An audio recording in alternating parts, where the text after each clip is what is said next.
கடவுள் லைஃப் சிம்பிளா படைச்சார், மனிதன் தான் அதை காம்ப்ளிகேட் பண்ணிட்டான். அங்க இருக்காரு, இங்க இருக்காரு, அதோ இருக்காரு, ஏதோ இருக்காரு. உனது உள்ளத்தில் இருக்கிற கடவுள் நம்மோடு, அதை பற்றி நாம் தியானம் பண்ணோம். வார்த்தை மனு உருவானார், நம்மிடையே குடிகொண்டார். யோவான் 3:14. அதிர்ந்து போயிடும் அந்த வார்த்தையை படிக்கும்போது. நம்மிடையே குடிகொண்டார். கடவுள் தனது கூடாரத்தை நம்மிடையே அமைத்துக் கொண்டார். இவ்வளவு கிட்ட கடவுள் வந்துட்டாரே, பார்த்தீங்களா? நீங்க ஏங்க அவ்வளவு தூரம் ஓடிக்கிட்டு இருக்கீங்க? இவ்வளவு கிட்ட அருகாமே வந்துவிடும். அதைத்தான் 2200 வருஷத்துக்கு முன்னாடி ஒரு தீர்க்கதரிசி எரமையா, கழுமூஞ்சி தீர்க்கதரிசி, அதை பற்றி மக்களுக்கு சொல்லுகிறார்.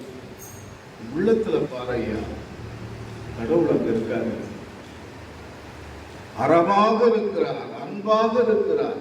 அன்பே சிவம் என்று சொல்லுகிறது நமது கலாச்சாரம். அன்புதான் கடவுள். 2ஆம் வாசகம், அந்த அன்பை நாம் எப்படி பெற வேண்டும், கடவுளை நாம் எப்படி கண்டுபிடிக்க வேண்டும் என்று சொல்லுகிற பொழுது இயேசுநாதரே நமக்கு பாதை அமைத்து காட்டியிருக்கிறார் என்று பவுலடிகளார் எபிரேயருக்கு எழுதிய திருமுகத்தில் பதிவு செய்திருக்கிறார். கீழ்ப்படிதல் மூலமாக, ஒரே வார்த்தை, ஒபீடியன்ஸ், கீழ்ப்படிதல்.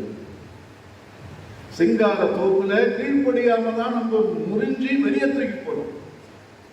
கார்டனை விட்டு தூக்கி குப்பைய மாதிரி கசக்கி வெளியே தூக்கி போட்டார்.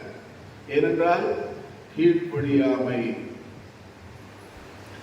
இயேசு அவர் பிறந்த பொழுது அந்த கீழ்ப்படிதல், அவர் ஓடிட்டு இருக்கலாம், எனக்கு வேண்டவே வேணாங்க, சிலுவையில போட்டு சாவடிக்க போறாங்க, 5 ஆணி விழப்போது, அடி உத ரத்தம், கேவலப்படுத்த போறானுங்க, காரி துப்ப போறானுங்க. எவ்வளவு, அதாவது எப்படி சாக போறோம் தெரிஞ்சு 33 வருஷம் வாழ்ந்தவர் தான் இயேசுநாதர். நம்ம எப்படி சாக போறோம் அன்று நமக்கு தெரிஞ்சதுன்னா எப்பா தூக்கமே வராது.